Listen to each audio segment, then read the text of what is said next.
We appreciate all the people that showed their faces so the speaker can see the responses for when he talks. So I see Eric Bergman and somebody else was on and they took themselves off the camera. So if you want to put yourself on the camera, that makes the speaker a little happier.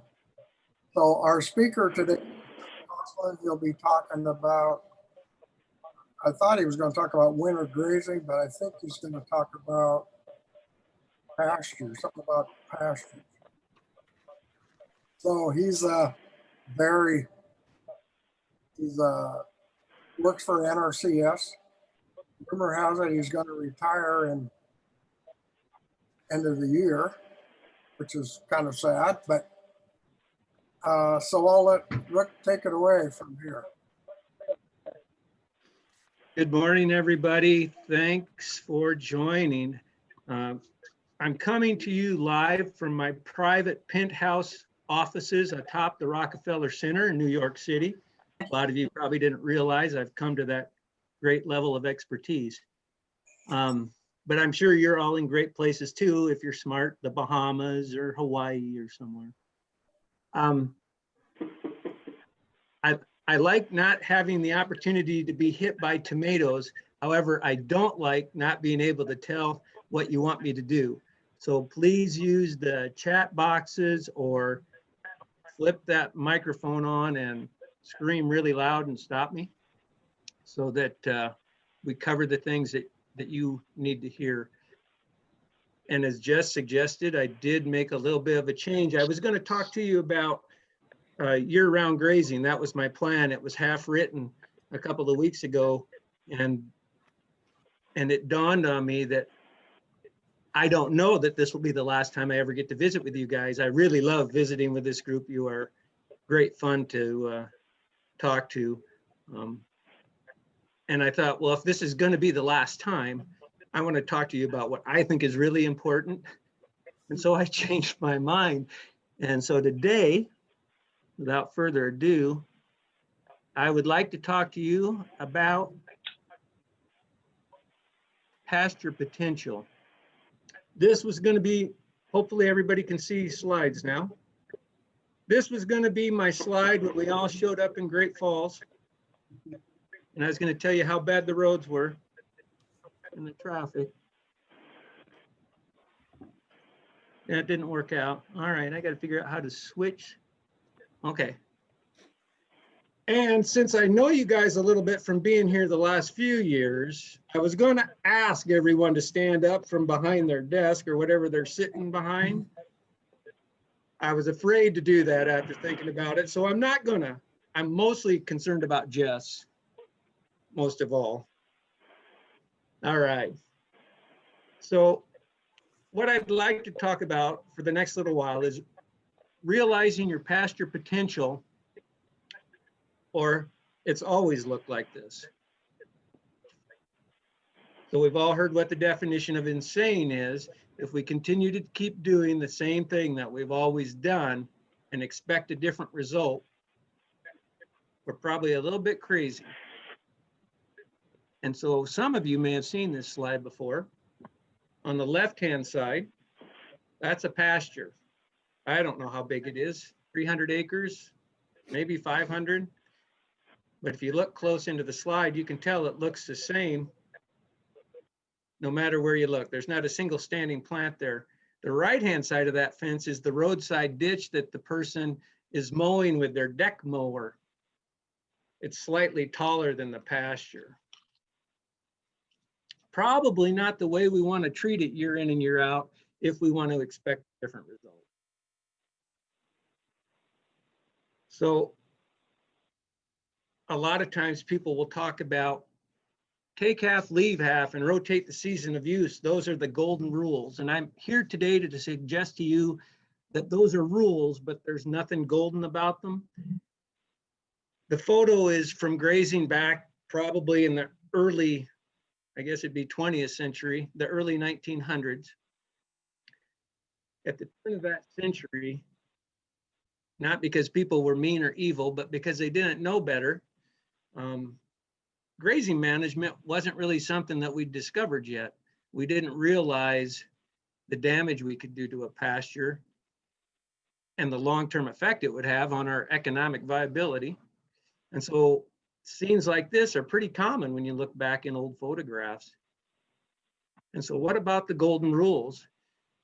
These two rules, if your place looks like this photograph, you will benefit from following take half, leave half, and rotate season of use. Absolutely.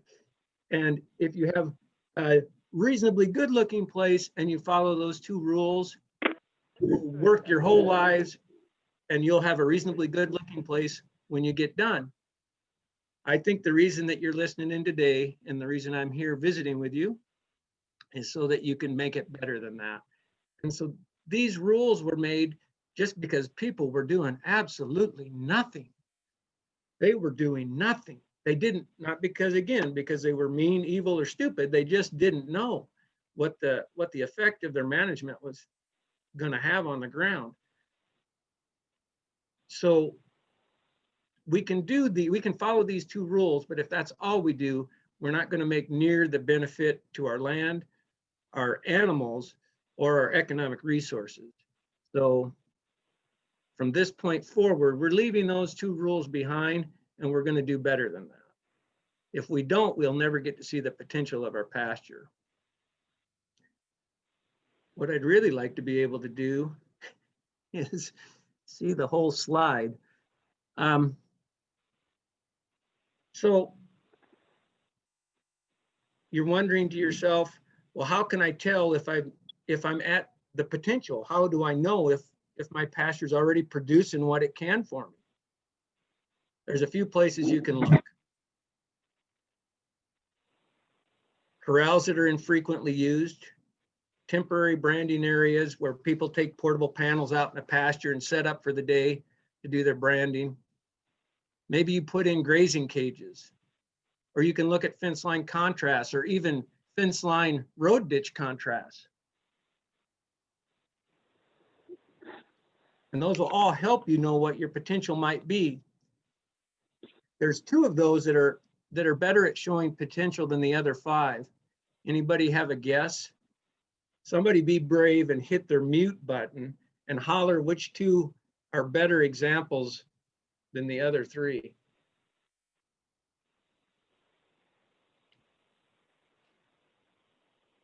Come on, Jess. Cages and fence lines. Good guess. And those were two of the five choices. They weren't the ones I was shooting for. Corrals and temporary branding areas. And the That's reason what I thought. Attaboy, I knew you were out there. Yeah. So the reason it's different is because cages, fence lines, and roads, they show you how much potential growth your grass can do if they're given recovery and more recovery. But they don't show you what happens if you get some intensive use and then recovery. And so I don't know if you've ever noticed it, but for sure, corrals and temporary branding areas are some of the best looking places as far as grass potential goes that you might find. And again, corrals that are infrequently used. Obviously, not the ones next to the barn that we've got animals in year round and are bare, but the ones that are used like temporary branding areas, or maybe you just ship out of them or work the cows in the fall or whatever. Those areas would concentrate livestock. They're there a short period. They have a high impact. We move them off, a lot of manure, a lot of urine. The next growing season, they're the highest productive place on the ranch. So if you're wondering what potential might look like, those are places you might try and see. If you're looking for evidence to indicate which way you're going, am I going in the direction I want to go? There's a few things here on the slide. that'll help you decide that. First one, and maybe the most important one, is, am I reducing the bare ground in my pasture? We will go through a set of photos here in a minute, and we'll kind of show you what each of these might look like. Am I getting increased seed head production? The reason you're looking for that is seed production is the last priority on a plant's list of priorities for things to do. It's going to take care of itself first. If it has enough moisture, enough growing season, and enough vigor, it will produce seed, but it has to be feeling pretty good. So if you start noticing a lot more seed production in your pastures, those plants are probably showing you that they're reaching their potential. Deeper, more massive root systems, you're not going to see that unless you dig a hole, but you could see in that previous photo what a little bit of grazing use can do to a root system. The plants, we don't think about the roots much, but that's the base for that plant. And if we don't protect that root system and maintain it as well as the top, we're certainly going to have smaller, less drought resistant plants. Fourth thing you might be looking for is greater abundance of larger statured perennials. And as an example, maybe you have a lot of blue grama and we want to switch it to needle and thread, and maybe you have needle and thread in places where you think you should have green needle grass. But taller stature plants, and those taller stature plants also have deeper penetrating roots into the soil. And then finally, greater, just typically and generally greater total production from those plants that you want to make use of. All right. And you're not comparing your stuff to somebody else's. You're comparing your pastures to places in your pasture, right? Against your own benchmark conditions. What did it look like 5 years ago as compared to what does it look like today? So here's an example. On the left, this is same kind of pasture. And on the left, you can see quite a bit more bare ground than you can on the right. We want to be shooting for that picture on the right. Seed head production, exact same frame, about 10 years apart. Quite a bit of difference. In this set of photos, if you look in the left photo, in the center of it, you can see 3 little green, those are shrubs, are actually hawthorns sticking up. And I can't point, but there's only really one little dark spot in the photo on the right that shows you where that little set of hawthorns is, but all that, those green patches on either side are willows now, 13 years later, that have grown up in that riparian area. And 13 years before, because of the kind of use it had received, the willows had been totally taken out of that pasture. So one piece of evidence that might tell you that you're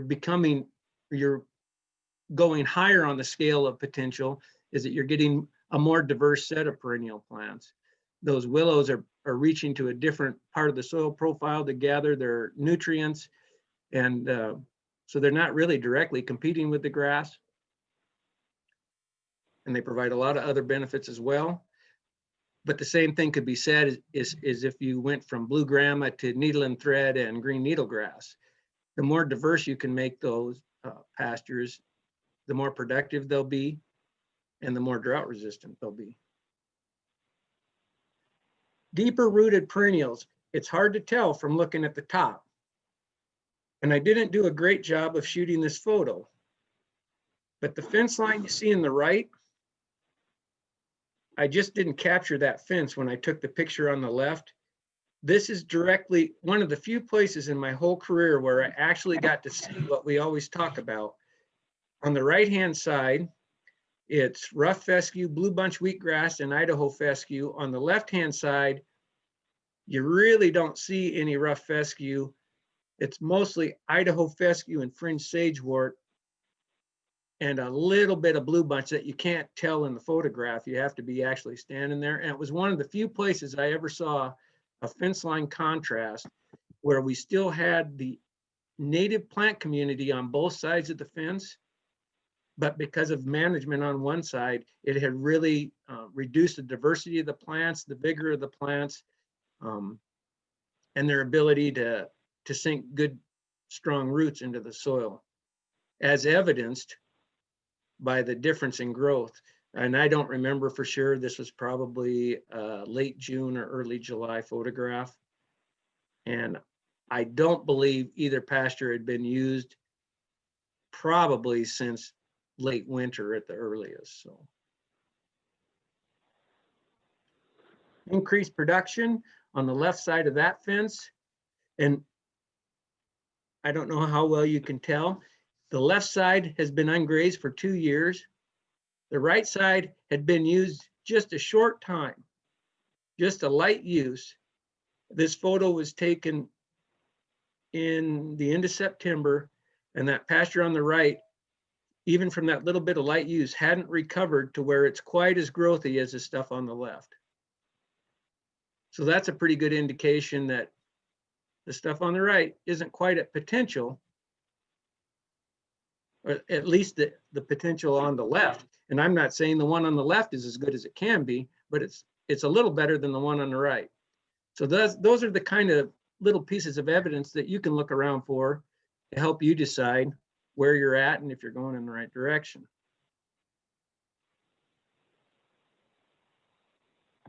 Really hard to do this in an empty room. So here's a few examples of thoughts or questions.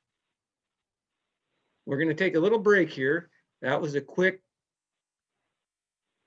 tour through how do I know if I have potential that I haven't uncapped in my pasture. What I'd like to know is if you have any thoughts or questions before we go on. We'll go on and we'll talk about some animal performance and things of that nature. We're going to switch gears just a little bit. Is there anything out there that anybody wants to talk? I have a question. Yes, ma'am. So in an intensive grazing situation where you're trying to repair years of damage and from not being used, and you put in cattle to graze that area down to get it manageable again, and then what you have left is some of those dry, during winter, fall, winter, you have left those dry plants that you really don't want into production, but they serve as a catch for snow, which provides moisture. And then as that cycle goes on through the years, you still see the remainder of those dried plants, through your green growth. And, part of your tendency is you want to mow those down, but that's not practical. Do we just put up with that remaining mass or stubble from year to year until the good growth kind of overtakes that over a cyclical period of time? Yes, that's the quick answer. The quick answer is yes. Once that plant has, especially if it's an annual, once it's done its thing, the material that plant that's left is just going to feed the soil bacteria and microbes. It's going to make, as you suggest, while it's standing, it's going to catch snow. That's always a good thing. Once it gets broke off, is laid down, it'll get, eventually, once it touches soil, the microbes will break it down and it'll become organic matter, right? We don't care if the organic matter is produced from green needle grass or annual mustards, except for the fact that we don't really want there to be just annual mustard, right? But once it gets to the point of organic matter, we don't really care where it came from. So yeah, it's a hard thing. The same thing, people have the same struggle sometimes with manure. You'll see people out harrowing manure in the spring. I used to be one of those. And somebody asked me one time why I did it. And I said, well, it's because the pasture's next to the road and I wanted it to look nice. And so some of it's a change of perspective because it just made it look like a golf course. And if I took a little better care of the pasture, it didn't look like a golf course anyway because the grass was taller. The manure wasn't as easy to see. I left the pasture in better shape, so the soil biology was closer to the surface, and that manure gets chewed up pretty quickly by the soil biology, and you don't really need to harrow it. So kind of an analogy to your mowing down the plants. So no, if we want to knock down those plants, this one. You can let's come do it with now animals. join here, I think. I'll get the mute Sure. on here. Hold on, I have to mute your mic. There we go. All right. How did we do? Did we get a question kind of answered? You feel Yes, okay? you did. It just raises more questions, honestly. Go ahead.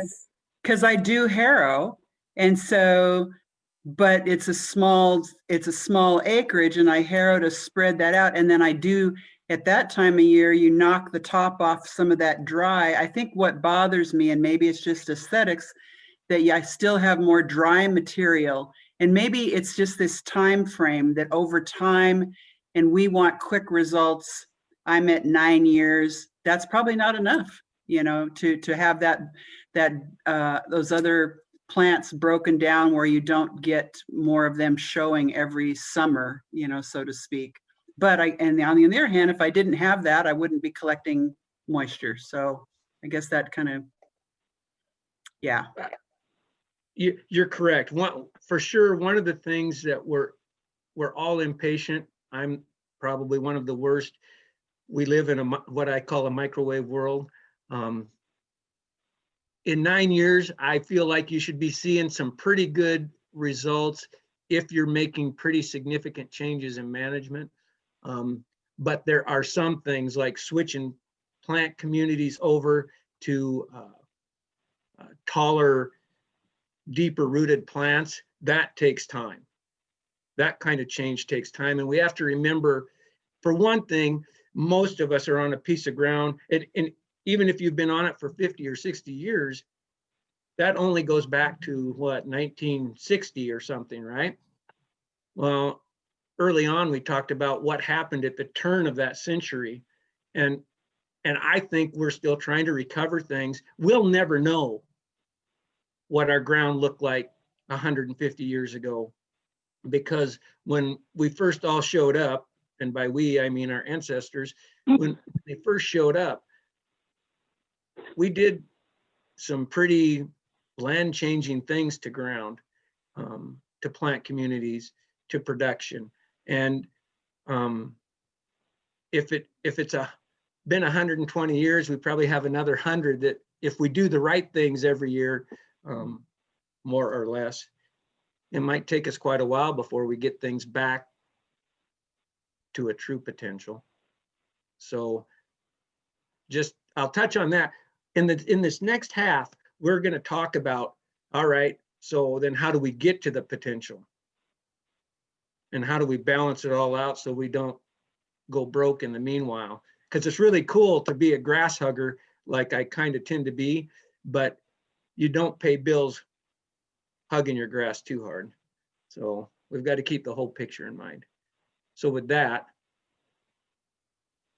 is there anything anybody wants to touch before we jump ahead? We're off. All right. So threading the needle. We want to improve pasture and maintain animal performance. And I know those guys, those of you who have been to my talks before, have seen slides like this, and I always say the same thing, and I'm going to repeat it. It always amazes me when I see this kind of situation, because I understand that most people don't think about grass the way I do. And I'm not thinking about the grass right now as I look at it. What I'm thinking about is the animals. And most people do think about the animals, and most people think about, well, are they growing or not? And I would suggest to you, in situations like this, those animals are not anywhere near their potential for growth.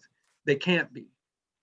There's just not enough quality, or for sure quantity, out there to sustain them. And that's a summer picture, probably end of June, July, first part of July maybe, in central Montana. And there's no reason to make your own potential suffer like that, I guess I'll say. So we'll spend the last part of this talking about how do we thread this needle? How do we make those kind of pasture improvements to make our pasture more productive, more drought resilient, how we can make it so that we don't need to lease more acres or buy more land. How can we improve our own stuff without additional inputs, just purely with management?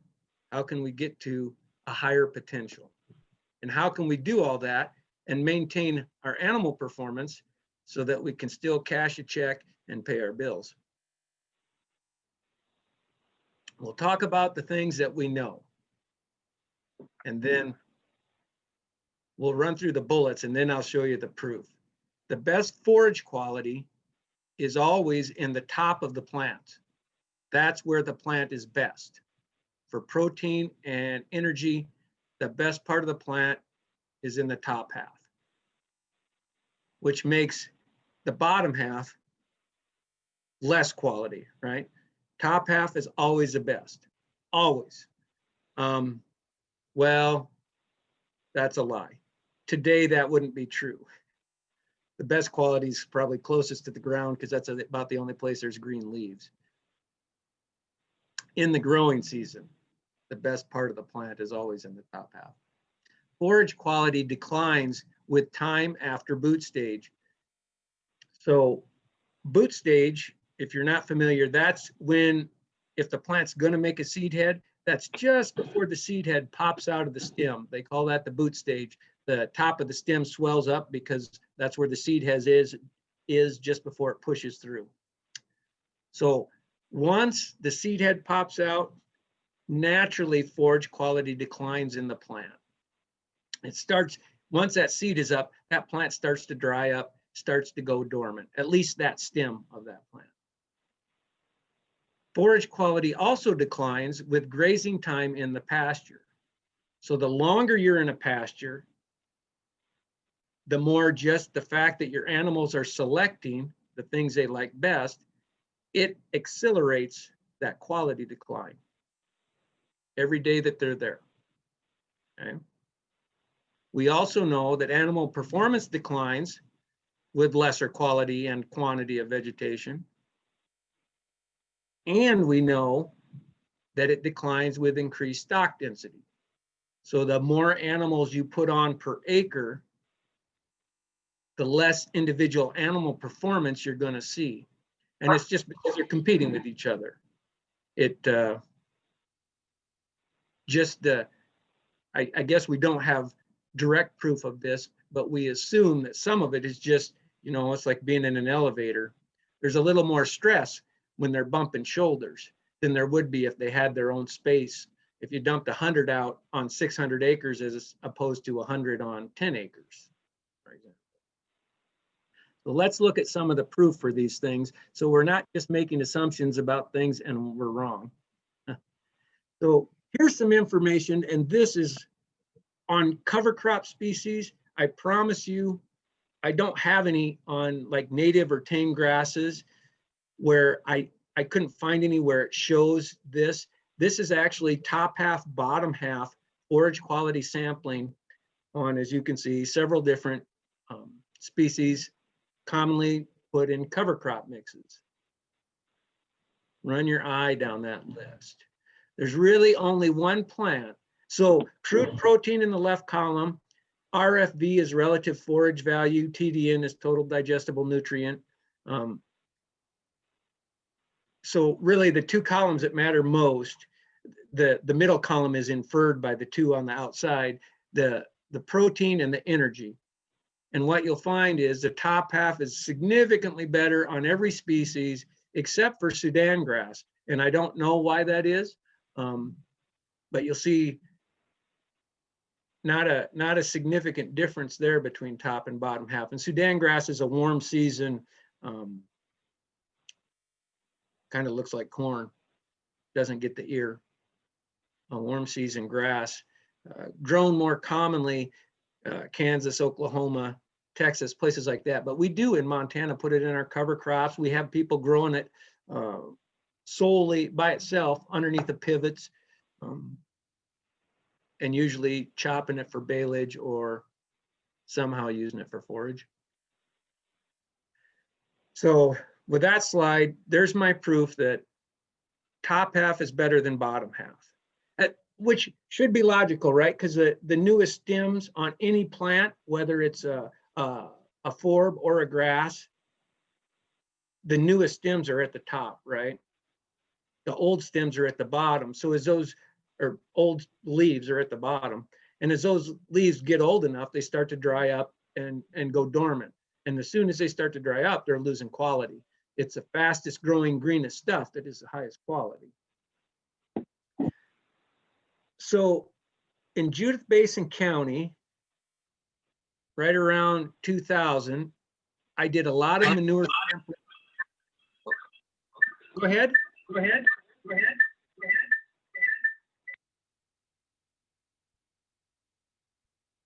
All right. Sorry about that. In Judith Basin County, around 2000, we did a bunch of manure sampling and used the Nutrition Balance Analyzer program out of Fort Worth to help us tweak grazing programs.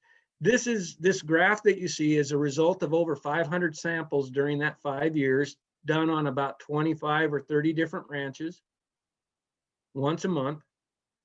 And so it's the protein curve in central Montana for what our cattle were eating at that time. And so you can see protein kind of goes up April, May, June, and then starts to tail off in July, August, September. At each end of the year, what you're seeing is we sampled all the way through, even when people were feeding hay. So that's why that protein doesn't get any lower than that. It's an average of a lot of places, and almost all of them were feeding hay from at least sometime in December until April. So that's why that flattens out. But you'll see, and if you pay a little attention, you'll see it goes up and down in about 2% per month increments. And the peak is in June. This is the energy graph, same samples, same time, a little bit finer scale. So we have two little bumps, one in February, one in November. I've never been able to explain those bumps. I have a theory, but I can't prove it. I wonder if November wasn't hay aftermath grazing, and maybe there was a little higher energy in the green alfalfa, in the stubble of hay aftermath that might have bumped the energy there a little bit. And in February, and you have to remember, this is 20 years ago now, and in our county at least, we had a lot more people calving in February and March. And so I wonder if they weren't giving them a little higher quality supplement of some kind in February that might have boosted that energy just that little bit. Otherwise, I can't explain those two peaks. But otherwise, if you ignore those two peaks, the graph looks pretty similar. Starts going up in April, peaks in June, bottoms out in September or October. So Rick, that's our, are you ready for little comments or questions or? absolutely. Okay. First, Jackson noted that he mixes his sheep and goats in with the cattle to eat the ugly forage. Nice. And then Jeff wants to know if you help ranchers use NRCS conservation programs like EQIP and CSP to help pay for management improvements. Yes. Those are both good programs. You need to work. I don't know what counties everybody is from, but we have a field office in every county, and you need to get in there and visit with those folks. Just because the program is available doesn't mean it is right for you, right? And that's not saying anything negative about you or anything negative about the programs. They're both a little bit different, and the programs have kind of a little bit different goals. And my advice is, and I'm happy to to discuss more detail on it, but my advice is to find out exactly what you can do inside of both programs and decide which one fits you best, and then go down that road. They're not the same, so don't assume that, and don't assume just because they're there that they're both good for you. You may not like one or the other or either one of them, but they're certainly available, and they will provide. EQIP typically provides money to help you install infrastructure, pipelines, water tanks, trees, the windbreak shelters. CSP doesn't do that so much. It's more of an incentive-based program to do management improvements typically. So that would be my explanation for those two, just briefly. Okay. And then the next question is, do you work with producers who finish beef on grass? And does any of what you say change if one is in a grass finished system? No, because, well, all right, maybe. As far as the grass is concerned, no.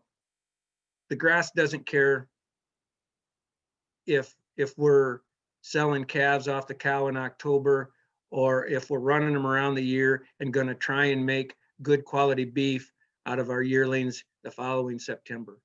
The grass doesn't care about that, right?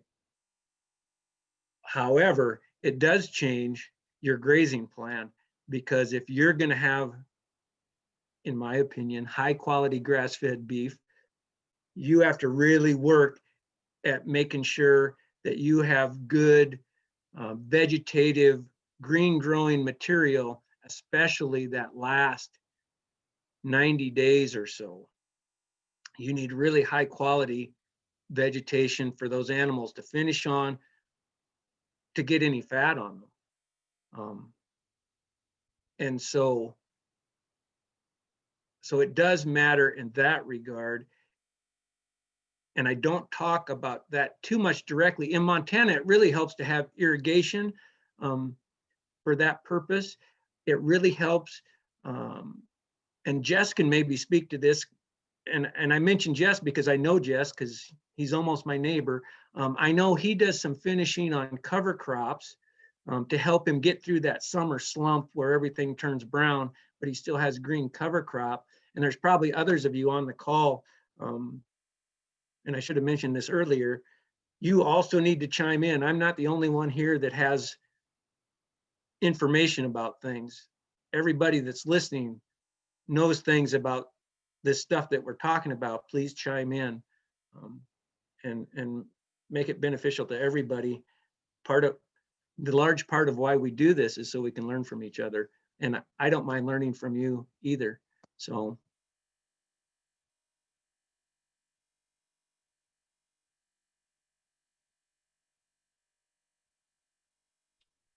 Let's swing back around on the grass fed at the very end so that we don't lose our momentum here. Let me check the time. Good. We've got a couple questions too when we get back.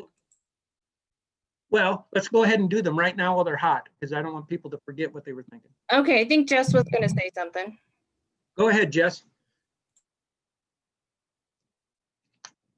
You need to unmute, Jess. Sorry. What are the best cover crops, 1 year forage crops in Montana? This from Craig Schmidt. Repeat that for me, please. What are the best cover crops, 1 year forage crops in Montana? Like, I think it's cover crops. Yeah, this is Craig. I was just trying to figure out, I'm doing a rotations, and in some years you have a forage type of cover crop, to let the ground rest, and maybe I want to graze on that or let my neighbor graze on it. What would be the best ones to use? Oh, that's a mini splintered question. Typically, what most of the real professional cover crop people will tell you is, I think they'll tell you, don't worry so much about species, worry about number of species. And so they're going to tell you to try and do a mix of 7 or 8 or 9. Make sure the mix matches what your goal is for its purpose. If you want it for grazing, then we want to pick, so then a forage collard is better than a turnip or a radish because it provides a little bit more grazing and still gives you the big root penetration. If you're looking at just a soil health thing and you really want root penetration more than you care about forage, then you might go with a radish turnip combination, as an example. But a forage collard's good. Typically, the other thing you want to look at is what have we been doing to the ground year after year after year? And if in your case, it's been like around here, it might be winter wheat fallow or winter wheat barley fallow. So it's 2 cool season grasses in a fallow year. So we'd want to probably not necessarily have too much cool season grass in our cover crop, even though it makes a good forage. If we're trying to get a combined benefit of building soil biology, it would be nicer to put in largely warm season things, brassicas, the mustards, Sudan grass. There's a grass that's a warm season, the millets. Any opinions on sweet clover? Sweet clover is good. It's cool season. It's common across Montana now. It's not native. The only thing you have to watch, and you have to do this with cover crop kind of in general, be a little careful of nitrate with sweet clover.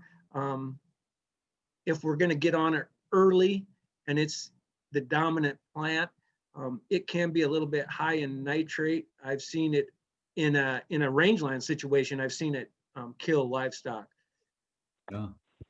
in May when it's what's growing, so it's what they're eating. So does somebody else have some other suggestions? I don't do any farming, so I haven't grown a single cover crop. Jess had really good luck with teff one year. We had a year where it rained really good in July, and that teff was incredible. Jess or somebody, you guys who are growing cover crop, offer some advice, please.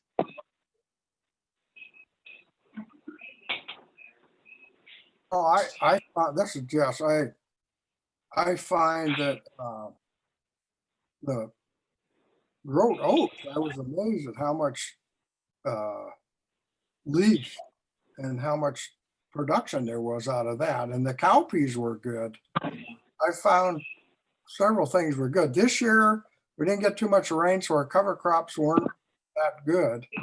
And I didn't have one field fence, so I should have grazed it in September, and I didn't get to it till November. So that's because we weren't fenced. But so I think you got to graze them a little earlier. And we had one other question from Jeff Sozinski. Why do you think so many non-grass finished beef producers simply state that getting quality beef via grass finishing in Montana is simply impossible? I'm glad that question goes to you. Let me be clear, Jess grass finishes beef. So I think the reason it's probably like anything. They probably, I'm guessing, this is just my opinion, and I'm a person just like we're all human, right? And so my guess would be what probably happened was sometime in their past, someone had an open heifer that they, she was checked open the 1st of August. And on the 15th of August, they killed her and took her to the butcher plant. And, she'd been running around on crested wheat all summer or something. And she was like eating shoe leather. And she probably would have been pretty tough, especially if you weren't used to eating. If you grow up eating certain things, you don't realize it's different. I grew up on full disclosure, I grew up on a farm in Illinois. We had our own beef cattle and we finished them, and we grew our own corn and soybeans. So you can guess what we finished them on. And so I'm kind of a white fat around my steak kind of guy. But I have had good grass-fed beef, that being said. However, I've also had things that people called grass-fed beef that were actually animals that were killed while they were eating grass. Do you hear the difference? There's a difference there. Someone who's actually trying for grass-fed beef doesn't kill animals that are just eating grass. They actually have a plan and they're trying to make it a high quality meal, right? I think typically, I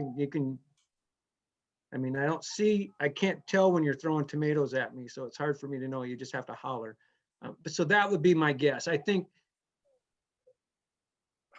one is people, if they're like me and they grew up eating grain fed, there's an adjustment because it is different. And then the other thing would be, I think people, a lot of people assume grass-fed beef is that they just went out in the pasture, grabbed an animal, killed it, and thought it should be fine. Technically, that's grass-fed beef. Go ahead, Jess.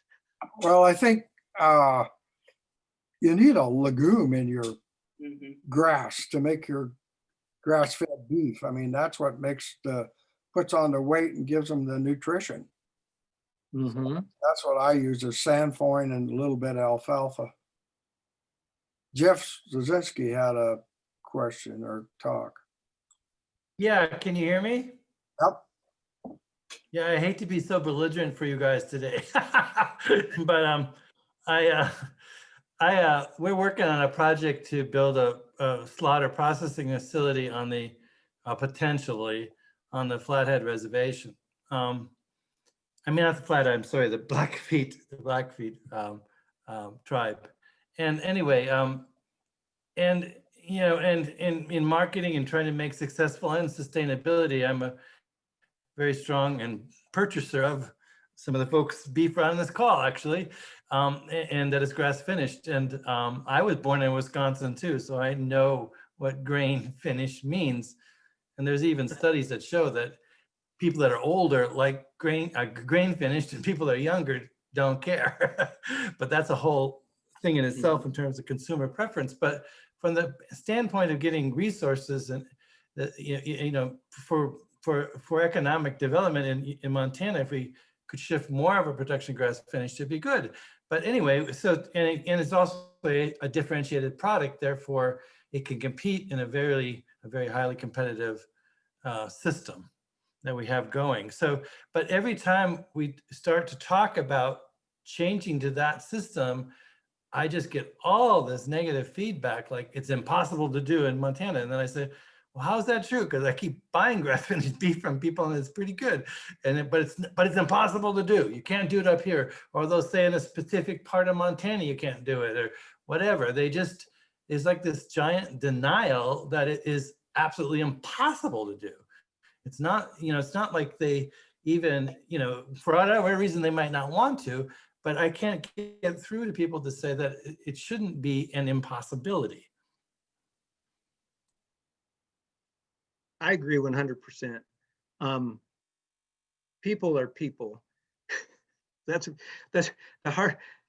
Most of us that have livestock don't do it because we want to sell stuff to people. We do it because we want to be out running around in the pasture playing with our livestock, right? I mean, although we'd like to make a lot of money at it too, wouldn't we? Yes, and I love your idea. It's very exciting. I hope you can get it pulled off because the momentum is right now with all the pandemic stuff, and people are looking at more farm grown, ranch grown, healthy alternative, don't go to the store kind of stuff. I think the opportunity is there, and I think you can crack it. And you're running into what happens. Those are things that people assume are correct, but they don't know. And they assume it from something in their past, or they heard somebody tell them something or whatever. I think you can do it. I don't think that I think you'll find plenty of customers that will like the product. And if you go to enough shows and you feed enough people little bits on a toothpick, eventually you'll have enough people convinced that you won't care what someone says. You say, well, you can think whatever you want, but this plant's doing good. And as long as you think you don't like it, at least you're not going to compete with me. So that's a good thing. So it's just people being people, I'm afraid. The thing that you have to watch, of course, with any product like that is you can't ever, almost never mess up. You really have to make everybody toe the line. And if you're going to serve a customer a high quality meal, you really don't want to strike out even once. And if you do, you better be Johnny on the spot to try and make it right. Because consumers will bury you.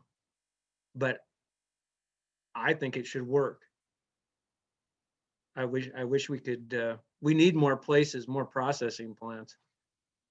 That's the hardest part in the marketing scheme. I've tried to do a little bit of selling myself. It's hard. People don't understand what you're selling them, how you're selling it to them. People from town typically that have no background, you know, they don't know if you sell them a half a beef, they don't know what to tell the locker as far as how they want it cut up because they've never thought about it. They've just went to the store. They don't have freezer capacity at home. I feel your pain. I went through some of it and I decided I wasn't ever going to do it again. It's too hard. Maybe after December's over and January starts, maybe I'll have a new perspective and I'll be willing to try harder. Good luck. Anything else on my screen is all covered up, so I can't see the chat boxes or anything. So is there anything else we want to talk about before we go on? I think we're caught up for the moment. Craig, did we get you enough species that you're comfortable? Because Jess didn't say anything about teff. I don't know if there was anything else, Craig, that if you're okay. No, I thank you for the answer. I'm looking at different stuff. I just wanted to hear what people had to say here, so I appreciate it. Okay, we can circle around one more time at the end. Jamie, do we have till 10:30 then? Yeah, we haven't, as long as you guys want to go on, I'm here.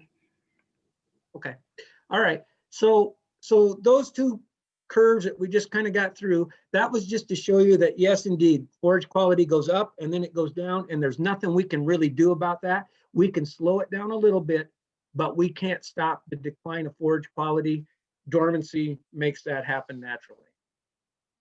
We can, by trying to graze our grass vegetatively and keep it from maturing, from trying to produce seed heads, we can slow that process down a little bit. We might buy ourselves a couple weeks, but that's about all we can do. And in a year like this summer that we had in central Montana, if it doesn't rain, that quality decline will happen more quickly. All right. Forage quality changes caused by animal grazing. So this slide is to prove to you, we did all those graphs were built on over 500 samples. And what we typically saw in those samples is if we had livestock in a pasture for a minimum of 3 weeks, even in the month of June when things are green as they're going to be, we would drop protein from 12% on the first day in the pasture to 8% on the day we left. That's a 4% decline. Remember when we talked about that protein graph, I said you can kind of see, I said this intentionally so that maybe you'd remember.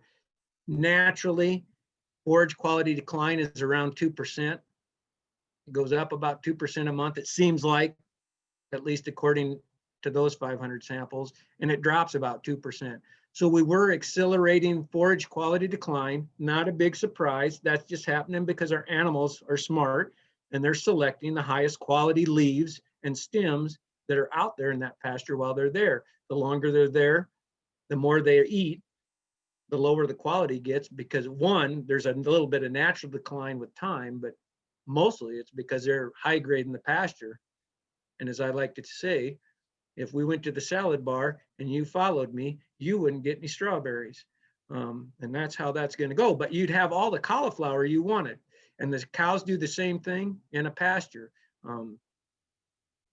They're not out there mindlessly grazing. They're picking the things that they want first. And each day that changes as they keep grazing. All right.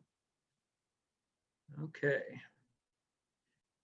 The effect of stock density on animal performance. So here's just a quick little table graph that shows you what happens. As we increase the number of animals per acre, you'll notice that line that comes in at the top left, gain per animal, immediately starts to drop. On an individual animal basis, we decrease performance as we increase stocking pressure. There is a sweet spot there where you can kind of balance animal performance and gain per acre, because you notice, and most of you have probably read or heard somebody speak about the more intensive high density grazing systems. Instead of worrying so much about animal performance, they know they're going to affect that. And so what they think about more is how many pounds per acre did I actually take off of that pasture, or how many pounds per acre did the animals gain while I was on that pasture, as opposed to how much gain was there on each individual animal, because that definitely is dropping. So this is just to prove that there is something to that. As we increase density, we're going to decrease individual animal performance. So to make up for that, you have to add a few more animals and increase your pounds per acre that you're pulling off. Okay.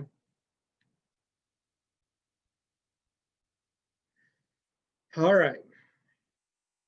And then finally, the amount and timing of grazing use dictates the recovery time that you're going to need. And recovery only can occur during the real growing season, which for most of us in Montana, that's late April, May, first half of June. That's when the plants are really growing. What this table shows you is the effect of not using a pasture too hard the year before and leaving yourself some litter or residual behind. The little number next to each colored bar, that's the precip that occurred the following year. So what you can see is if we only left 500 pounds, or 100 pounds, I guess it says, I have to remind you that this came from like Kansas or somewhere. This isn't Montana data. I'm going to find it in Montana. But again, grass is grass. It responds the same. It's just more productive down south than it is here, just not as high a quality. When they only left 100 pounds per acre litter behind them from the year before, even with almost 17 inches of moisture, they didn't quite grow a ton of vegetation. Look at that. Look at that, where we left 1,500 pounds. They actually grew almost 4,000 pounds of vegetation the next year on less than 10 inches of moisture. They did almost the same where they only left 500 pounds. But again, it took them 16 inches of moisture to do it. So most of us aren't in that kind of a rainfall category anyway, or in that high of a production area. But the same thing occurs here that occurs there. It just happens at a lower level.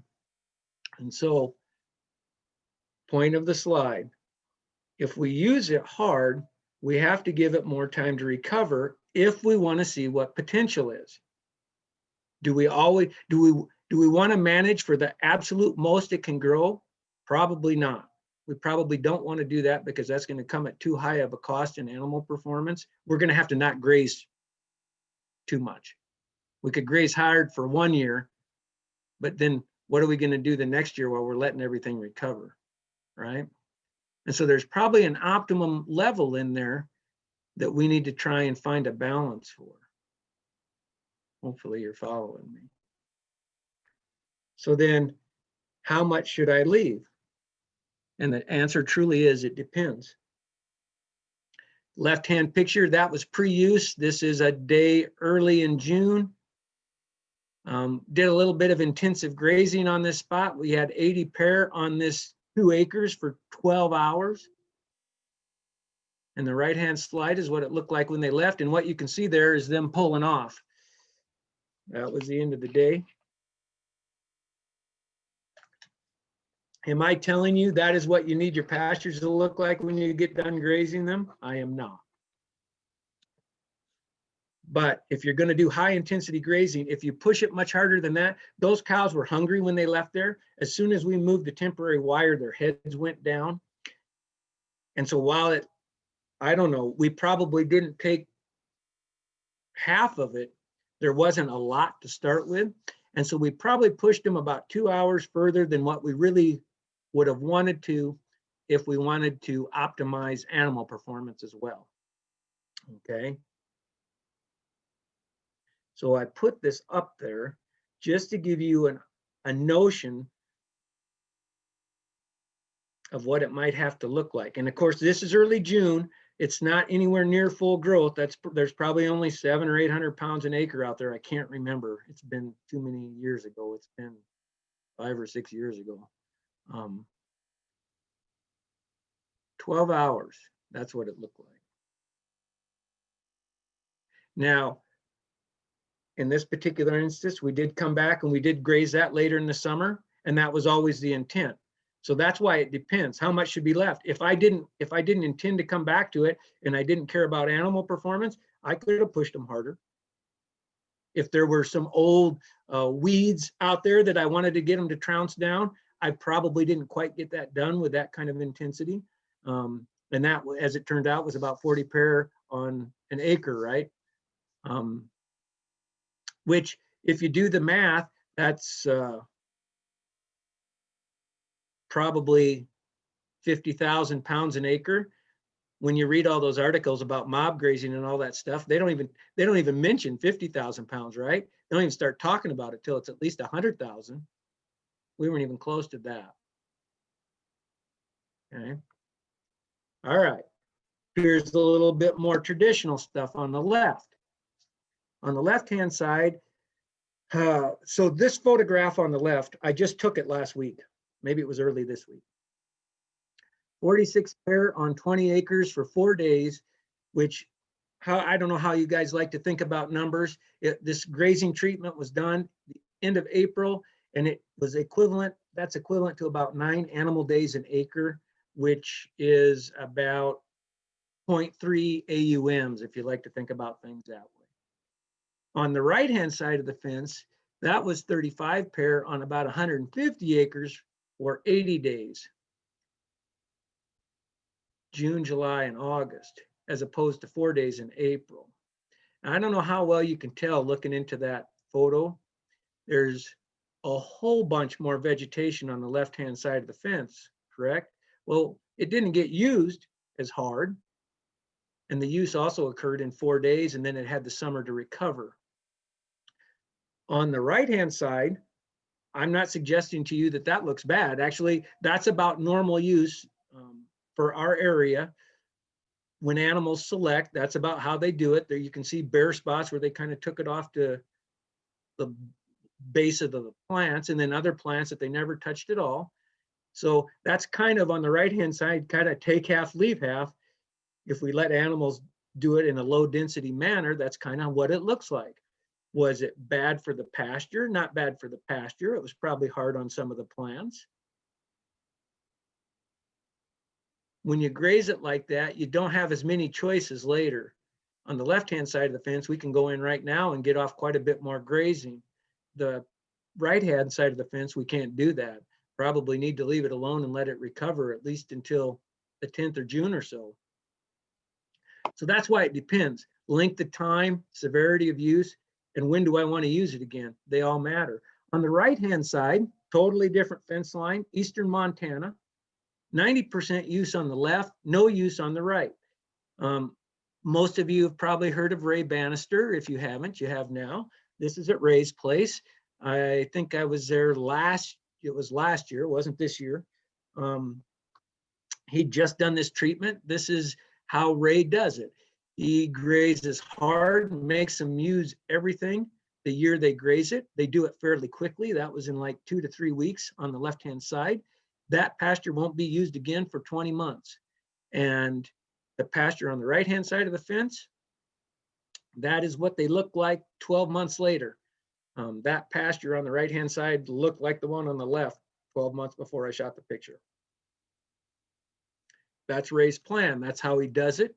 He doesn't intend to go back to the pasture on the left for 20 months. And he feels like he gets good, efficient use of the pasture. They use all the plants. He doesn't feel like it doesn't affect his animal performance more than he's willing to allow it to. And for him, that works. And he isn't doing like mob grazing. When he's in there, it's still only like a pair or 2 pair per acre at the most. It's not a high density thing. He just leaves them in there long enough that they do have to pretty well use everything, which puts knocks all the plants back to an even, competitive balance. Everything's gotten used. So that's kind of the Bannister method. And so you've heard me kind of refer to this a couple times, and I know you've heard it before. It's not what we know that gets us into trouble. It's what we think we know that ain't so. I think that was Yogi Berra. I can't remember. So don't assume your grass can't be better just because you haven't seen better.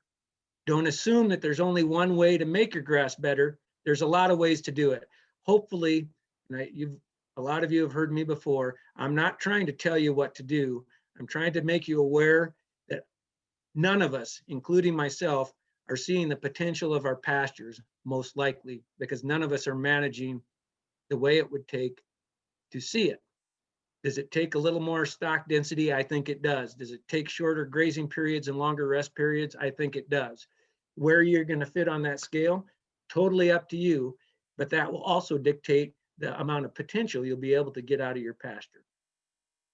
I am not suggesting you need to mob graze. I'm not suggesting that at all. I'm not going to mob graze, but I am going to more intensively graze than I have been once we get to January and I have a little more time. Don't assume that making your grass better is difficult or expensive. It's going to be different. You're going to have to think about it a little differently. You're going to have to apply some different management, and usually doing things differently is a little painful at first. Breaks our own paradigms of how we do it and what happens.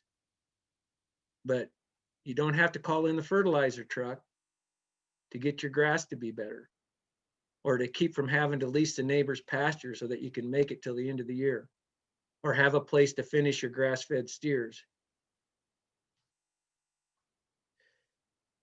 With that, I would like to quit talking and listen for a little bit.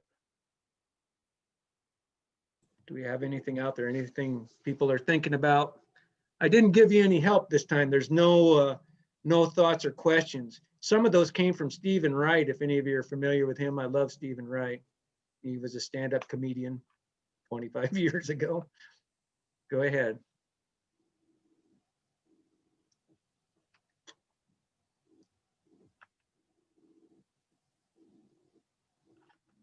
Hey, Rick, David Sturman here.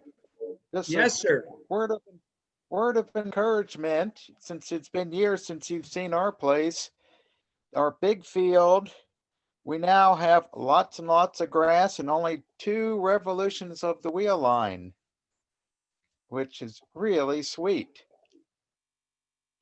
And to refresh your memory, this whole place was severely abused by a D8 back in 1963. It's way different now. And the big field was the field to the west of the house, right? Kind of northwest of the house? West of the house, correct. Yep.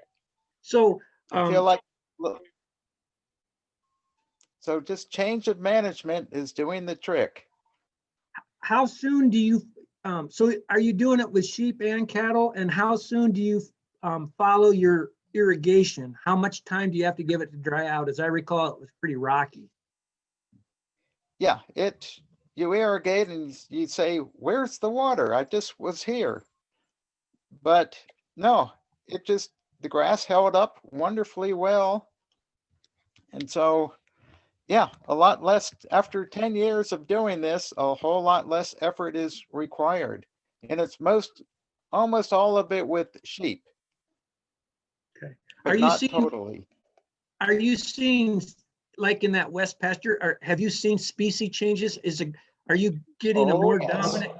Oh, so talk about that, please. Well, in the beginning, it was bare ground, and if I could get, in the beginning, we hayed out there, and if we got 6 small square bales per quarter-mile windrow, we're doing good. Now, in the far west, we get at least, I'm going to guess and say about 2 tons per acre out there. But we're seeing meadow brome. Oh, that was the grass of the year that has popped up. But Herb Webb, the tribal NRCS guy, said, you have one of the best pastures in the county now. So Do just you giving get orchard? people encouragement. Do you get orchard grass moving in, David? We have had it, so it's there. But red clover is starting to take over hither and yon. So describe, so how do you graze it? How many sheep per acre? How fast? What do you, and do you come back? Talk a little bit about how you're doing that. Well, okay, we use electric netting with our hair sheep, and it's approximately, I don't know, 84 by 100, no, 82 by 164 feet electric netting, and I move them literally once a day for the whole summer. And we're still grazing about 1/3 of them right now for stockpile forage. We basically get 2 laps with the for grazing per year. So you are grazing the same acre twice. Correct. So how far down, when you think about those pictures I just showed, how far down do you graze it the first time? Not much. I'd say it's more trampled than grazed. And yeah, if it's trampled, that's fine. I know I'm not answering your question exactly. Oh, it's hard to say. It's hard to say how tall the forage is afterwards. But how tall is it going to be when you're done grazing here in the next couple of weeks or whatever? I don't know. I'm leaving about 3 inches of residual, maybe, 3 inches. Okay, very good. That gives everybody a good visual in their head about, and you've been doing like that for about 10 years now. Correct. Yeah, I remember the red clover. That's a really nice thing to have fill in. Yeah.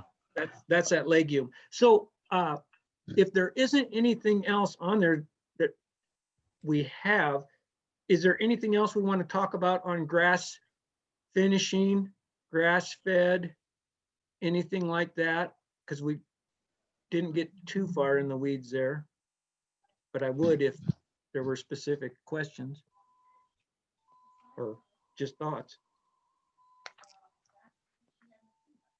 Well, this is Jess. I had one thought is about that grass finished beef that you can't do it in Montana. Well, I think it's all in your mind. If you think you can't, you probably can't. But if you think you can, if you put some alfalfa and legumes in there, you can do it. Oh, crap. Hit the phone, Jess. I think that's right. Was it Jeff?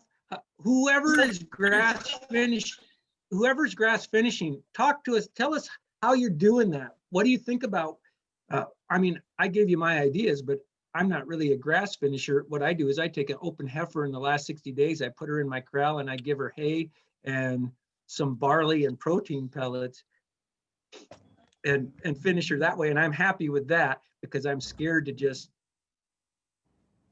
kill her off of grass.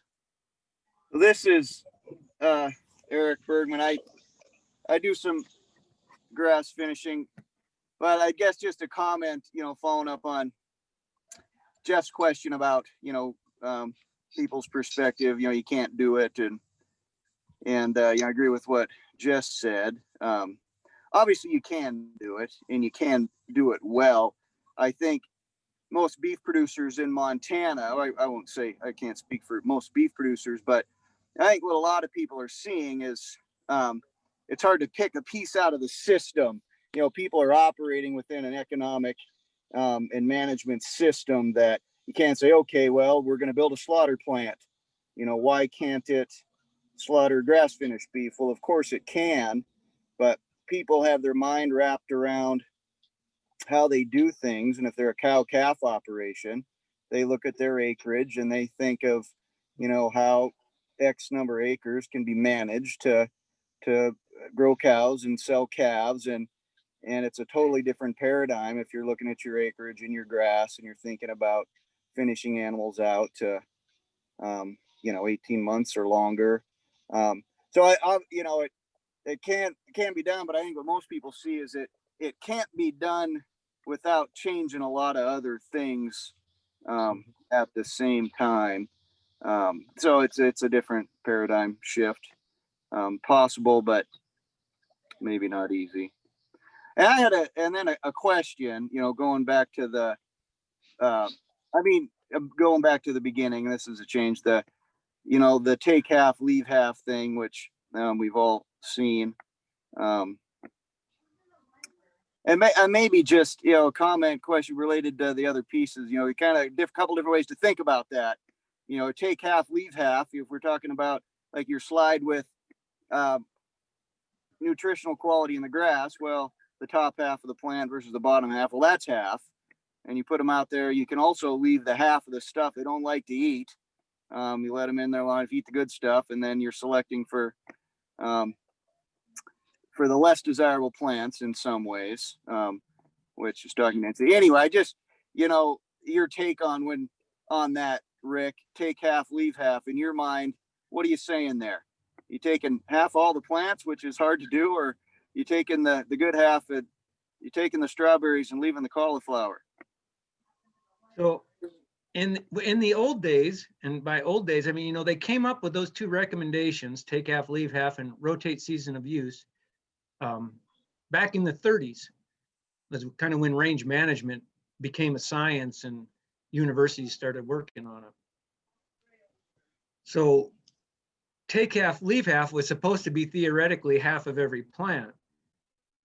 But because of the way that we ran livestock, it never occurred like that, which is why we've always talked about grazing distribution problems, because the animals always took their half of that pasture's forage from 1/4 of the pasture's area, right?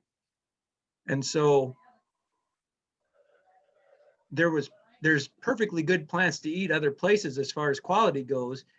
They're just not as easily accessible. And so the animals at some point choose to eat things of less quality rather than walk around the hill and get the stuff on the other side that is better, kind of like people. The advantage of a higher density system is you're spreading out the use across more of the plants and leaving them at a more equal competitive balance, because they all take the same hit then from a grazing animal, where it under less more traditional, more conventional grazing systems, the animals are still being allowed to select so much that they wear out the things they like best. And the things that it isn't because they necessarily don't like to eat them, but the things that they don't want to travel to, or in some cases, things that they don't want to eat as much, those actually go through their good stage and actually become decadent and become less palatable because of their non-use. As an example, a long time ago, I used to work in Eastern Montana, and I worked a lot with Ray Bannister. And Ray is famous for talking about how he makes his cows eat snowberry. Snowberry is what a lot of people call buckbrush. About knee high, grows in the swales and coulees and along the creeks and things. Gets a little white berry in the fall. Well, this was years ago, years and years ago. Ray said, well, I just make my cows eat snowberry, and there was a patch that went through the fence over to the neighbors, and you could tell they weren't eating it. And I said, Ray, do you tell me that you don't think your snowberry is different than his? And he said, no, it's not different than his. And I didn't agree with him, because what happens when you graze a plant is that you freshen it up. You get a lot more new growth, right? You stimulate growth. So I took a sample from each side of that fence in that snowberry patch, and we sent it in and had a forage analysis done. And on Ray's side of the fence, the snowberry was 4% higher quality protein than on the neighbor's side. And so by forcing him to use it at first, because I'm sure it was poor quality to start with, by forcing him to use it, he freshened it up, it sprouted a bunch of new growth. And then it wasn't such a hard job to force him after that, because it was as high a quality as the grass around it. So you can affect that to some degree. So I'll repeat what I think I said. My point is, take half, leave half is an okay rule of thumb, but you heard what David said about how he uses his pasture. You saw the pictures I showed you. I think you're okay if you use more than half of this year's growth. You just have to know how you're going to let that plant recover during the time that it's going to have to recover, which is, like we talked about, late April, May, and June. We have to give it recovery time during those months if we want to see our potential. And that's our weak point. That's where we have trouble. We can very often use plants more than 50%, but we're not very good at making sure then that they get enough recovery that they produce at least as good as they used to. At Bannister's place, he gets great production, but it takes 20 months to get it because his use is so heavy when he uses it. But that's how he solves his problem with animal selectivity and grazing distribution. He forces them to eat it all, so to speak.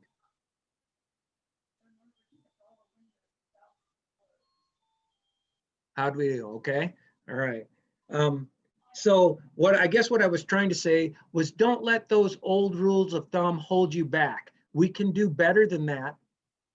There is more range there, but if you've done as much grazing management as you want to do, and you follow those two rules, you will leave your place at least as good as you found it. All right.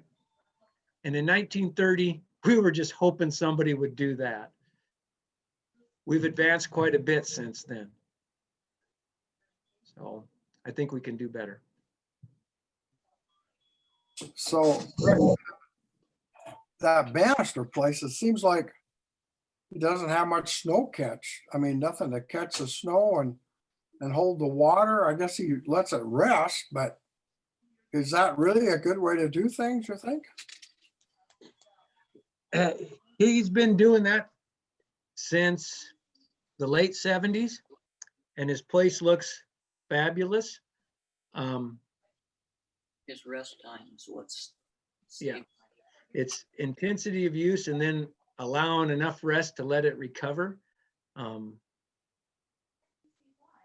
Most people, that's a hard, I tried to do some rest rotation. It's hard to do. It's hard to graze things hard, for me at least.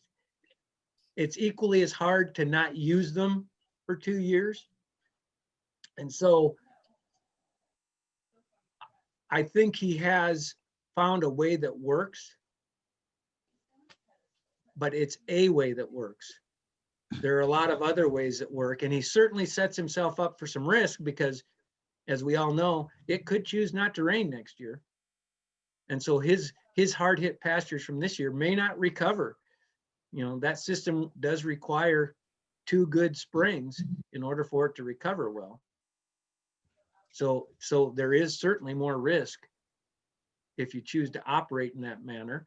He'll say, well, if it doesn't rain, I've got all these pastures I never used at all. That's fine, but I'm still thinking about recovering the one that you grazed last year. But like I say, he's been doing it for almost 50 years, and it does seem like it's done very well.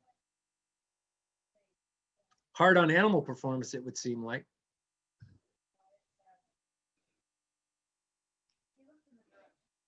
I was going to mention one thing. We're talking about grass finished or any kind of finished beef. Not only do you have to figure out a place to run them, you actually have to do some, and you guys as a group are probably better marketers because you work in products that you need to do your own marketing. I didn't like that when I tried to do it. And that was the bigger drawback for me, because it was hard and it was painful. And you have to bring people along on that learning curve that has been mentioned a couple times, because they just think it, you know, there's just too many things they don't understand.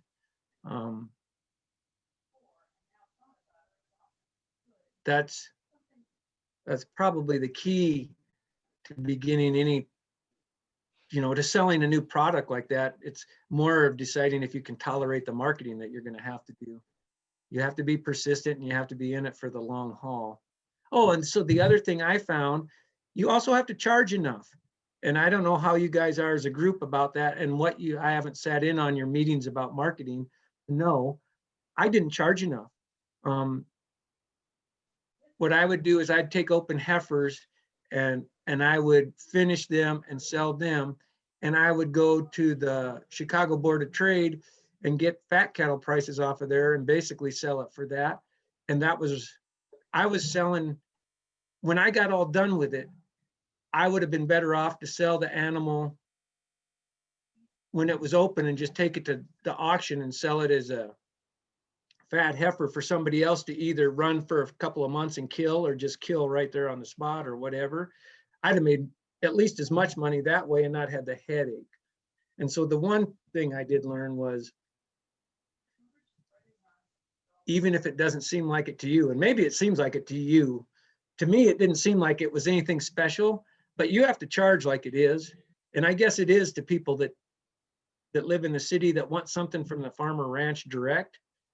You can't charge them Board of Trade prices. You have to charge them so that you can make some money. And I didn't do that. So that was the other thing that disgusted me. I went to all the effort, and in the end, I'd have been better just selling the stupid calf or the open heifer the day she was called open.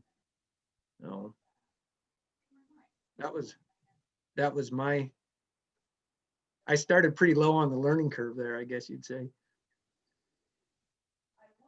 Any other thoughts or questions out there? I might make a comment. This is Jeff again.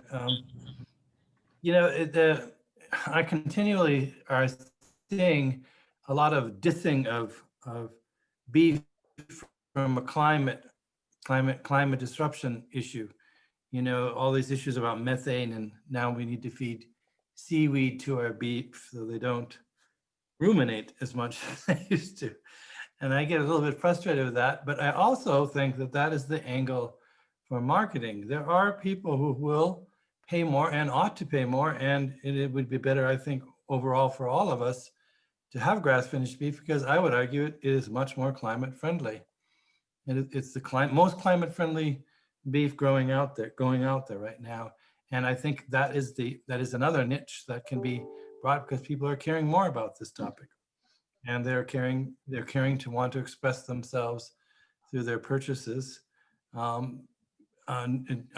different reason amongst tastes. I mean, they want all the other things too, of course, but they I think they are willing to pay for that differentiation. And of course, organic has always provided that differentiation, and it's a legally founded one, which is, you know, for better or worse, it's pretty well verified and done. So there's another angle. I think that's correct. And I'm glad you mentioned that because for those of you still listening, what I will do, I will send this set of slides to Jamie, but I'm also going to send, this might be more important to you than the set of slides. I don't know if any of you have heard of Milt Lohner. He's a professor from UC Davis in California.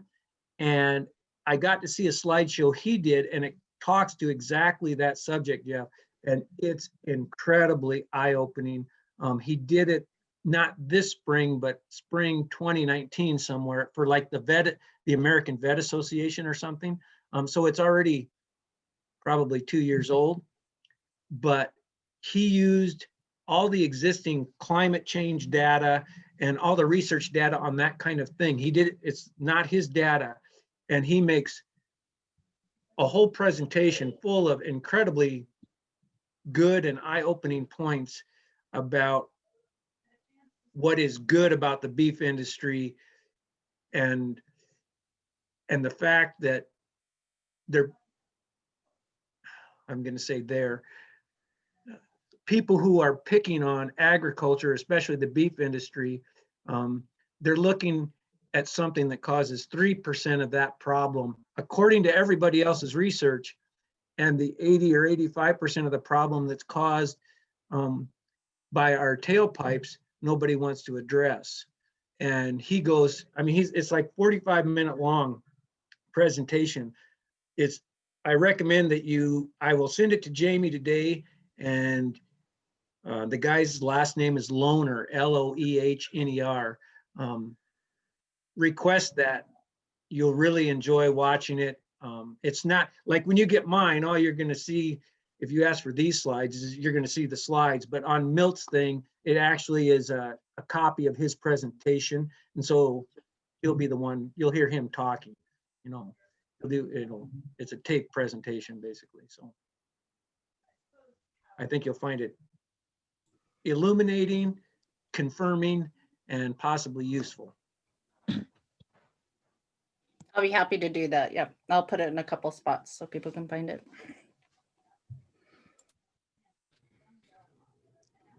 Hi, I got a question. I joined the meeting a little late. I apologize, but we're kind of running a hybrid savory system is what I would call it.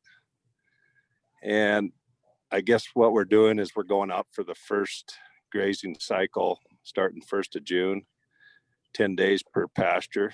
And then we, instead of rotating around for that second grazing cycle on them same pastures, we go to organic crop stubble. With our stockers, we're seeing an increase in daily gain if we can get to those stubble fields that are usually, you know, fairly green still into July, 1st August. We're seeing an increase in weight gained if we can do it that way, as long as we catch a couple rains midsummer. And then we come back and hit our native after we've gone through all of our crop stubble, and we take probably more than that last third off during the dormant months. And I'm wondering, I don't know, I'm seeing us take a little too much off in the winter on these native parcels. And I just wonder if you had any thoughts on that grazing system, maybe how we could improve it. Well, I'll offer some thoughts, but first questions. So 10-day grazing rotations, what's the animal density like? How many? I'm going to say we try to pull them off when we take a third of the pasture off.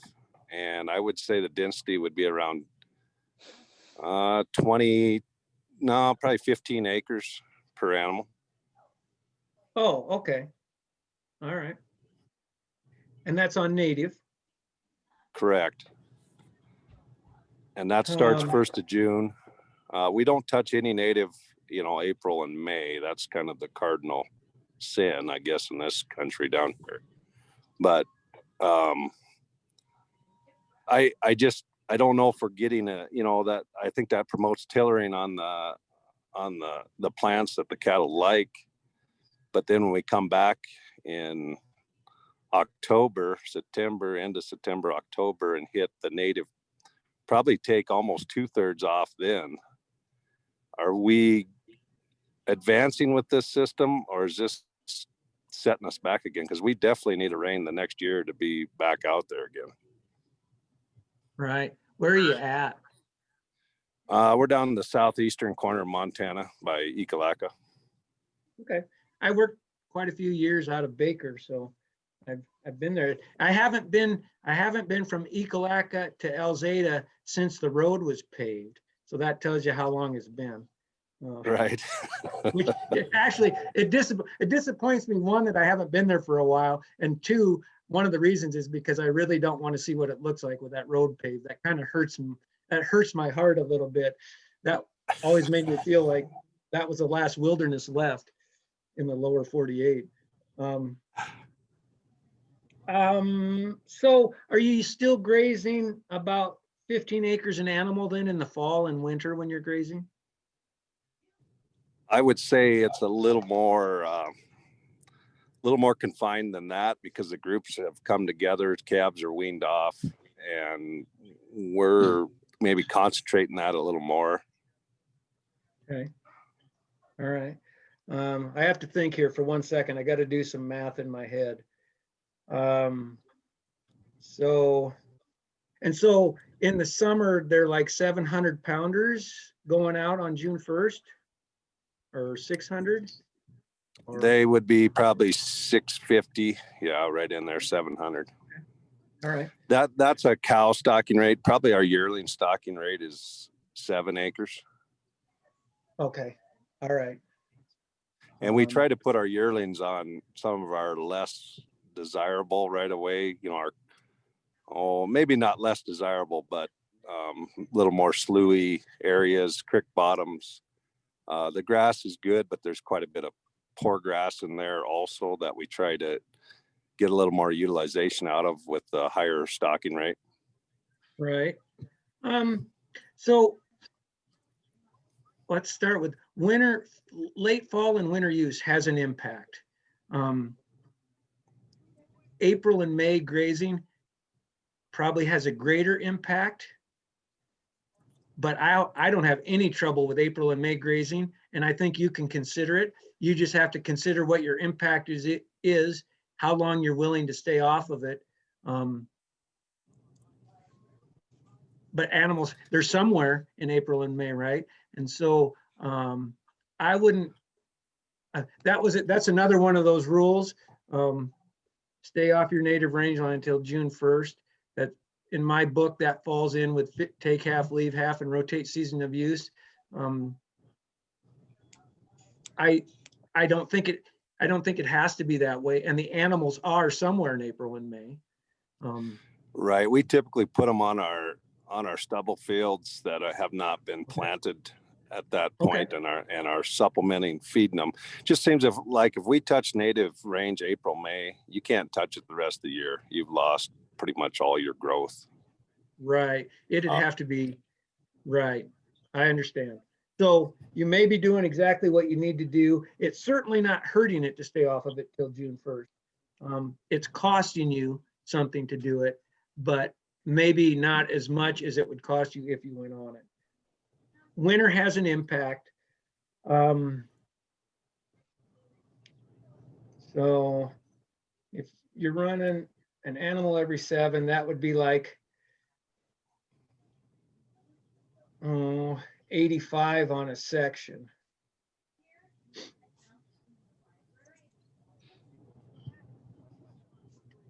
And so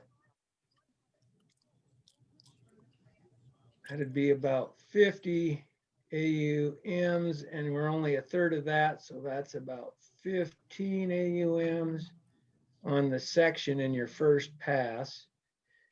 And you're down, but so are you between Ecolak and Elzada? Are you out in the flat? Yeah, I'm right there at Bell Tower, right on Box Elder Creek. Okay. And then there's a place down by Potterville also that we run on also down there. When we go to the stubble ground, we are 1 cow, 1 pair per acre for 3 weeks is about what we do. And we rotate them, you know, I guess we follow the combine and rotate our animals into them pastures at kind of that rate, but we typically are done with that pasture in 3 weeks, or done with that stubble field in 3 weeks. Well, just running raw numbers here on my notebook, I would say that you should be in pretty good shape there. So the thing with winter use is, they might eat the top, but what they're really out there eating is what little bit of green they can find. And that's all the jump start for next year's growth. So, Correct.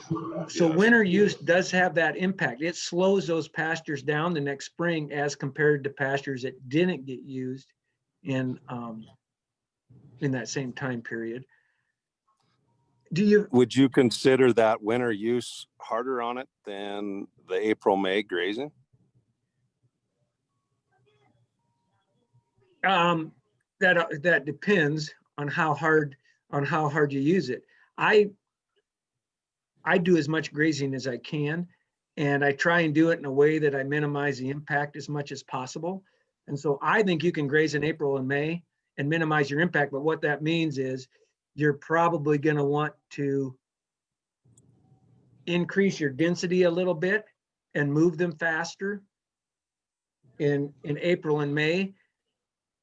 I'd say, well, let's say to the 10th of May anyway, I would try and get my moves down to 3 to 5 days, increase my density accordingly, and don't intend to go back, right? And so that kind of use, I don't think could probably have any more impact than the kind of use that you're making on it currently in the wintertime.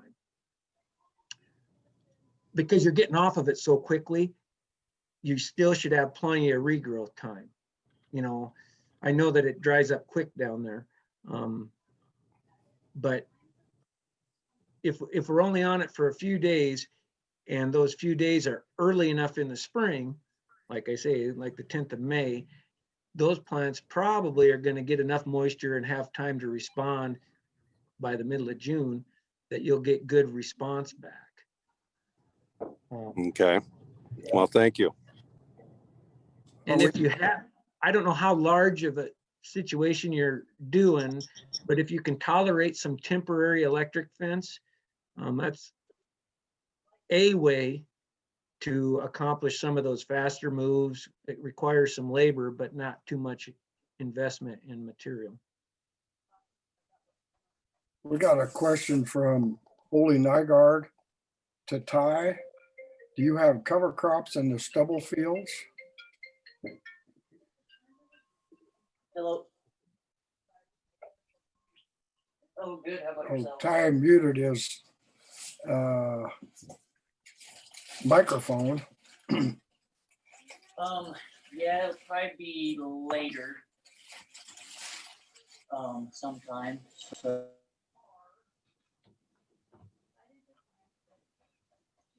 Ty, did you see that question?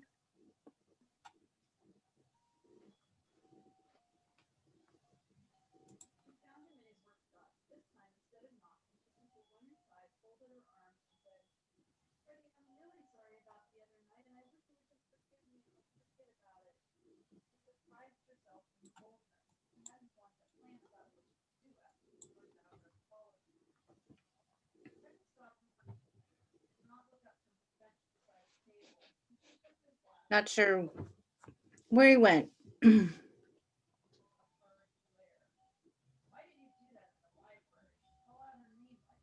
All right, you guys. I'll stay as long as anybody wants. My phone number is on the screen in big type on purpose, not by mistake. The first time you call me, I won't answer because I'm going to see a funny phone number, and I don't answer funny phone numbers, but leave me a message. I will call you back and add you to my contact list. I am always happy to learn whatever I can from whoever wants to call. And I've learned some things today. Hopefully you have learned one or two as well. And like I say, I'll stay here as long as somebody wants to visit about something. It's certainly been a pleasure. Always enjoy it. Look forward to seeing you down the road. And we don't have that much snow in Stanford today. It's almost completely brown, I'm happy to say. Paul Naring has a question about, he was in reference to the question to Ty. Could you possibly seed some clover into the small grain in March or April?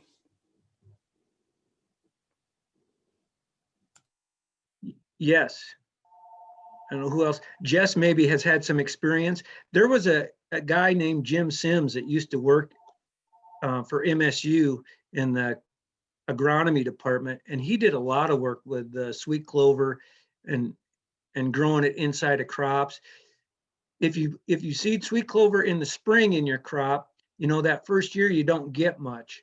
And so you're really better if you can do it and you're putting in a winter fall crop, winter wheat or whatever,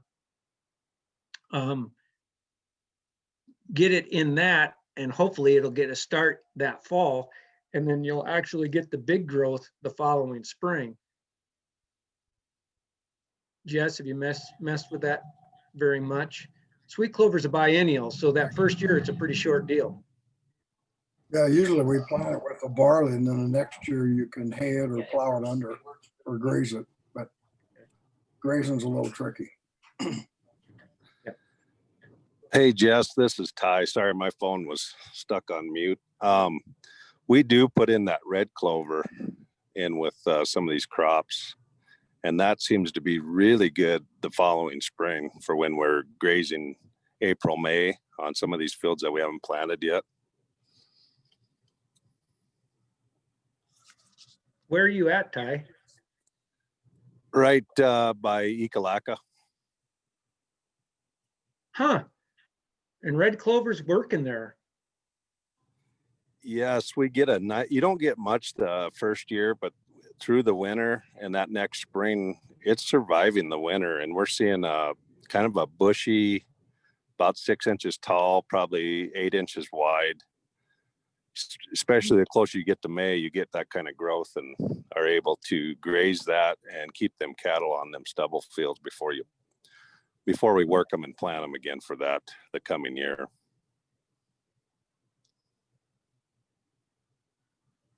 That's good. Is anyone who's still listening, has anyone tried seeding something like in September or October, a cover crop type thing to graze maybe as early as the 1st of June? Or I don't know if it's possible to do earlier. Has anyone found anything yet for that, or anybody trying?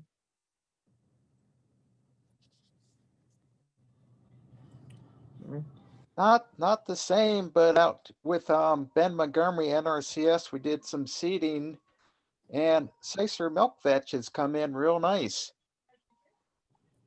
Huh. That's a perennial, so that relieves some work, because once it's there, it's there. Yeah. And it's non-bloat. It's nice. But of course, we live in the wimpy, wet side of the state, so things kind of flourish. Well, I know there's guys even just west of Winnett that are getting Sicer milk vetch to work. Really? Cool. Yeah, it's surprising. So I think over here, it could be a component. I don't know that you could do a straight stand, but you certainly can get it as a component. Okay.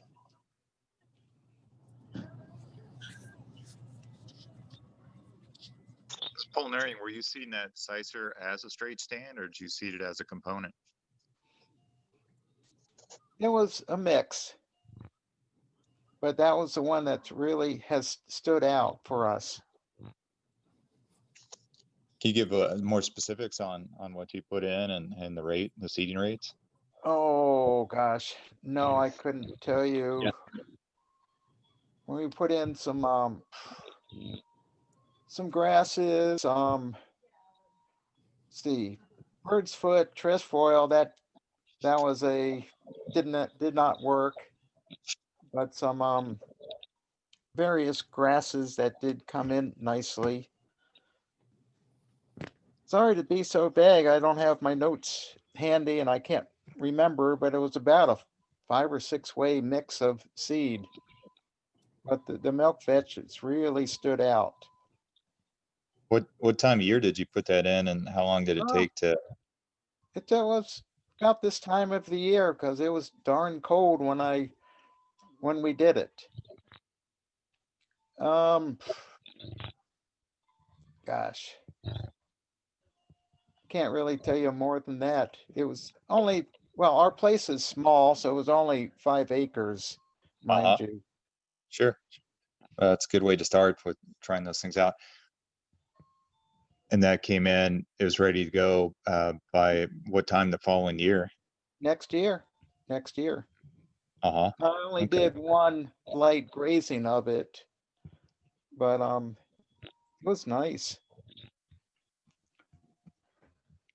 Now it's been about 3 years, and yeah, I just hit it twice a year now. Okay. Yeah, I appreciate that. Something I'd like to try. We are trying some triticale we put in this fall. It's a triticale that was developed by, I believe, by MSU, and it's been on the market a few years. I think it's called FX 1000, and it's supposed to be a later maturing triticale. And we put it in October. So we'll see what happens, what we can get off of it next spring. And that'll be primarily for grazing or hay.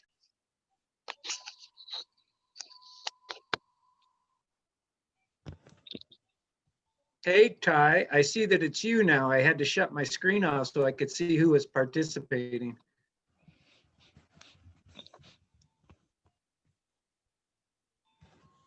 How are things down there in the southeast? See, I'm struggling with the same. Well, it's dry and no snow, and I guess pretty nice, really, but it's fairly dry down here still. Yeah. We picked up a couple feet. So you haven't done anything with a fall seeded cover crop thing?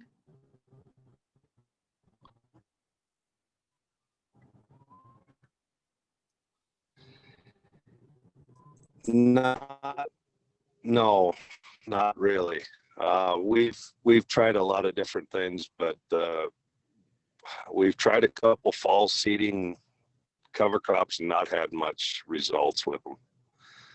This year we put in 3,000 acres of rye strictly for grazing for the stockers. So we'll see how that works. My brother's growing the triticale, kind of like the previous speaker, and late.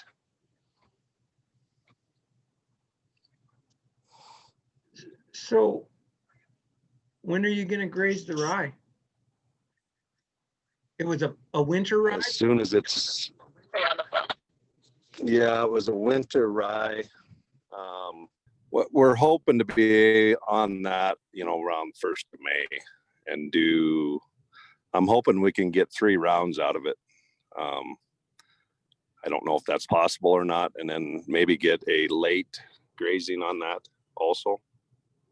Okay. But like this year, we did quite a bit of cover crop with peas and barley, and we went on there thinking we'd have at least 2, maybe 3 grazings on that, and we got 1 grazing off of that, and then the water shut off and never grew again. So.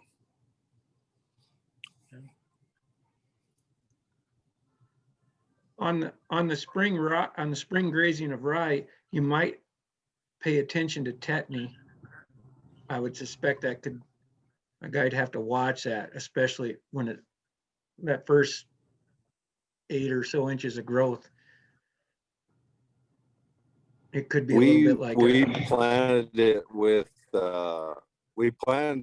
winter wheat. We did about we did 50 pounds of rye and 70 pounds of winter wheat. I don't know if that'll help with.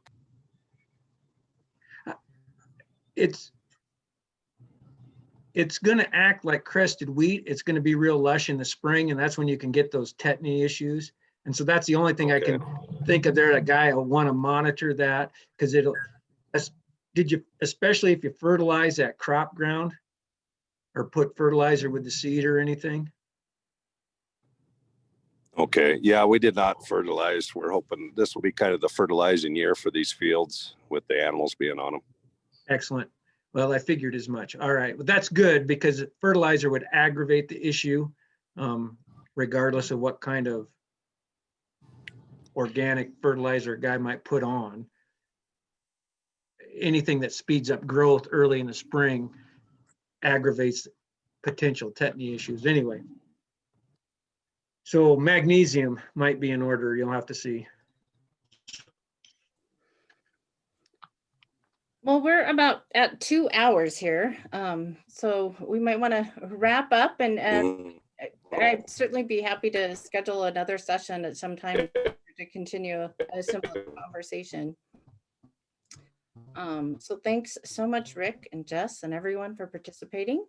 I hope to see you at 1 p.m. for Fred Provenza's talk. There will be an email that goes out with that link in case you don't have it on time this morning or this afternoon. So thank you again. The recording of this will be up on MOA's YouTube channel and on the website later, along with the slides and the presentation that Rick referenced earlier. So thanks very much. Thank you. Thanks, Jamie.